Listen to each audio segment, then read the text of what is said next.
Hello everyone, welcome to पालवेज kitchen. आज की रेसिपी है एगलेस स्पॉन्ज केक की और उसी के साथ हम देखेंगे बेकिंग से रिलेटेड होलसेल में आप सामान कहाँ से खरीद सकते हैं इंडिया में। कुछ दिन पहले हमने विथ एग स्पॉन्ज केक कैसे बनाना है वो देखा था और उसी के साथ कई सारे लोगों ने एगलेस रेसिपी की भी डिमांड करी थी। आज हम बनाने जा रहे हैं एगलेस स्पॉन्ज केक। ये स्पॉन्ज केक आप लेयर केक के लिए यूज़ कर सकते हैं। इन्हीं में कलर वगैरह ऐड करके आप रेनबो केक भी बना सकते हैं। अगर आप इनका डेंस टेक्सचर देखेंगे तो ये काफ़ी स्पॉन्जी है और मॉइस्ट है। तो चलिए शुरू करते हैं आज की एगलेस स्पॉन्ज केक की रेसिपी शुरू करने से पहले चैनल को सब्सक्राइब करना मत भूलिए। सबसे पहले हमने 6 इंच के 2 पैन लिए हैं। आज जो मेजरमेंट हम बनाने जा रहे हैं वो 6 इंच के 2 पैन या फिर 8 इंच का एक पैन, उसके हिसाब से बनाने वाले हैं। पैन को हमने बटर लगा के लिया है और अब उसे हम पर्चमेंट पेपर से पैक करेंगे उसका नीचे का बेस। तो इस तरह से हम पेपर को मेजर करेंगे उसके बेस के हिसाब से और फिर उसे कट कर लेंगे। ये करना बहुत ज़रूरी है। जब भी आप कोई भी केक बना रहे हैं तो उसे एक तो डस्टिंग कीजिए या फिर इस तरह से बटर पेपर या पर्चमेंट पेपर लगा के उसे पैक कर दीजिए। इससे आसानी होती है केक ठंडा होने के बाद निकलने में। तो ये देखिए, ऐसे ही हमने दोनों पैन प्रिपेयर करके लिए हैं। अब हम अवन को प्रीहीट करने के लिए लगा देते हैं। एक बाउल के अंदर मैंने आधा कप ऑयल लिया है। कोई भी ऑयल आप ले सकते हैं, सिर्फ उसमें स्मेल नहीं होनी चाहिए। और 1 कप दही लिया है। दही बहुत ज़्यादा खट्टा नहीं होना चाहिए और उसे रूम टेम्परेचर का करके फिर इसमें ऐड करेंगे। अब इन्हें हम अच्छी तरह से मिक्स कर लेते हैं। ध्यान में रखिए कोई लम्प्स ना बचे, स्मूथ टेक्सचर हमें मिलना चाहिए। अब हम इसमें ग्रैन्युलेटेड शुगर डालेंगे।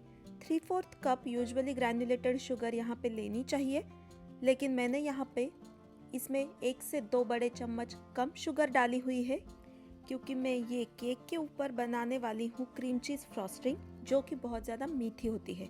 तो उससे बैलेंस करने के लिए मैंने शुगर की क्वांटिटी थोड़ी सी कम करी हुई है। आप चाहे तो पूरी शुगर भी यहाँ पे डाल सकते हैं। इन्हें हम पूरी तरह से मिक्स करेंगे। जब इनमें कोई लम्प्स ना बचे और ये शुगर डिज़ोल्व हो चुकी है ऐसा लगे, वैसे ही हम इसमें अब डालेंगे मैदा। यहाँ पे 1.5 कप टोटल मैदा लिया है। मैदे को हम छान के लेंगे, कई बार इसमें लम्प्स होते हैं, इसीलिए ये स्टेप बहुत ज़रूरी है। पूरी तरह से छानने के बाद हम इसे मिक्स कर लेंगे। अभी तक हमने इसमें बेकिंग सोडा या बेकिंग पाउडर नहीं ऐड करी है, वो हम ऐड करेंगे। लेकिन जब हम पूरी तरह से रेडी हो जाएंगे, मीन्स हमारा अवन भी रेडी हो जाएगा प्रीहीट करके, उसके बाद ही हम बेकिंग पाउडर और बेकिंग सोडा इसमें डालेंगे और फटाफट उसे मिक्स करके पैन में डाल के उन्हें बेक करने के लिए रख देंगे। अब हमने इसमें वैनिला एसेंस डाला है और इसे मिक्स किया है। अगर आप पाइनएप्पल केक बनाना चाहते हैं तो यहाँ पे आप पाइनएप्पल एसेंस भी ऐड कर सकते हैं। ये देखिए, ऐसी कंसिस्टेंसी हमें चाहिए है। अब हम इसमें आधा चम्मच बेकिंग सोडा और 1 चम्मच बेकिंग पाउडर डालेंगे और इसे मिक्स कर लेंगे। अवन हमारा प्रीहीट हो चुका है, इसीलिए अब हम फटाफट इसे पैन में निकालेंगे। स्पून की मदद से इसे स्क्रैप डाउन करेंगे इसके एजेस और इन्हें प्रिपेयर करे हुए पैन के अंदर इवनली डिस्ट्रीब्यूट करेंगे। आप ये अंदाजे से भी कर सकते हैं या फिर आपके पास मेजरमेंट स्केल है तो आप उसके ऊपर इन्हें मेजर करके इसमें बैटर पोर कर सकते हैं। हम अंदाजे से करेंगे और फिर बाद में पैन को एक के बाद एक रख के इसे मेजर करेंगे ये इवनली है या नहीं। ये स्टेप इसीलिए ज़रूरी है इन्हें मेजर करना, ताकि जब ये बेक हो के लेयर बाहर आए तो वो इवन हो। 35 to 38 मिनट के लिए इन्हें बेक किया है और बेक करने के बाद हम चेक करेंगे ये पूरी तरह से रेडी है या नहीं। ये रेडी है। इन्हें हम अब ठंडा होने देते हैं और ठंडा होने के बाद सिर्फ पैन को इस तरह से शेक करना है ताकि इसके एंड्स लूज हो और उसके बाद आप देख सकते हैं आसानी से केक बाहर निकल आता है। ये देखिए, ये कितना परफेक्ट है, बिल्कुल स्पॉन्जी है। इसका कलर भी बहुत बढ़िया आया है। इसी तरह से हम दूसरा केक भी निकाल लेते हैं। सिर्फ इसे इस तरह से शेक करना है ताकि एजेस लूज हो जाए और ये केक हमारा आसानी से निकल आया।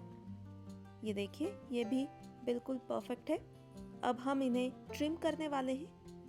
खास करके लेयर केक में ये प्रोसेस फॉलो करी जाती है और आप इसे नाइफ की मदद से ट्रिम कर सकते हैं या फिर थ्रेड की मदद से भी ट्रिम कर सकते हैं। बेकिंग से रिलेटेड सारा सामान कहाँ से खरीदना है, होलसेल में कहाँ से खरीदना है, इसके डिटेल्स में थोड़ी देर में आपको दूंगी। ये देखिए, हमारा स्पॉन्ज केक बिल्कुल रेडी हो चुका है। यहाँ पे आप देख सकते हैं इसका टेक्सचर परफेक्ट है और ये बिल्कुल मॉइस्ट है। अब देखते हैं बेकिंग से रिलेटेड सारा सामान कहाँ से खरीद सकते हैं। तो bakewala.com ये एक होलसेल वेबसाइट है। यहाँ पे आपको बेकिंग से रिलेटेड सारे टूल्स और उससे रिलेटेड इंग्रेडिएंट्स वगैरह सब कुछ मिल जाएगा। साथ में ही यहाँ पे आपको केक मिक्स मिलेगा। एनहांस कंपनी का ये एगलेस केक मिक्स जो है ये वैनिला फ्लेवर और साथ में ही चॉकलेट फ्लेवर में अवेलेबल है। अगर आप होम बेकर्स हैं तो आपके पास अगर ये केक मिक्स हो तो आप आसानी से केक बना सकते हैं और उन्हें डिलीवर कर सकते हैं। सेकंड है CCDS। इंडिया में CCDS पे आपको ब्रांडेड टूल्स मिलेंगे, साथ में ही कुछ ब्रांडेड एक्सेसरीज मिलेंगी जो बेकिंग से रिलेटेड है। आपको यहाँ पे नोजल्स मिलेंगे तरह तरह के। और तीसरी वेबसाइट में रेकमेंड करूँगी bakerycart.com और यहाँ पे भी आपको बेकिंग इसेंशियल्स मिल जाएंगे, डिफरेंट टाइप के नोजल्स, इम्पोर्टेड चीज़ें मिलेंगी, साथ में ही प्रीमिक्स मिलेंगे, मोरैंग बेस पाउडर मिलेगी और साथ में ही केक डेकोरेटिंग आइटम्स मिलेंगे, गम पेस्ट और ढेर सारी चीज़ें हैं। आप ज़रूर एक्सप्लोर कीजिए। आज जो भी वेबसाइट्स मैंने बताई है वो खुद से बताई है, इसमें कोई पेड मेंबरशिप या ऐसे कुछ भी नहीं है। मुझे लगता है कि ये अच्छी है और आपको हेल्पफुल रहेगी, इसीलिए मैं ये इन्फॉर्मेशन शेयर कर रही हूँ। आपको आज का वीडियो अगर हेल्पफुल लगे तो मुझे बताना मत भूलिए और इसे अपने फ्रेंड्स के साथ भी शेयर कीजिए। आज बनाए हुए लेयर केक से हम बनाने वाले हैं ये ब्यूटीफुल डिलीशियस सा केक और इसे हमने फ्रॉस्ट किया है चीज़ क्रीम फ्रॉस्टिंग के साथ। कई लोगों को बटर क्रीम बहुत ज़्यादा स्वीट लगती है, इसीलिए हम उसे बैलेंस करेंगे क्रीम चीज़ के साथ और इस रेसिपी को हम देखेंगे नेक्स्ट वीडियो में। आपने अगर चैनल को सब्सक्राइब नहीं किया है तो सब्सक्राइब कीजिए। नेक्स्ट रेसिपी पे मिलते हैं, तब तक के लिए हंसते रहिए, खुश रहिए। Stay healthy, stay safe.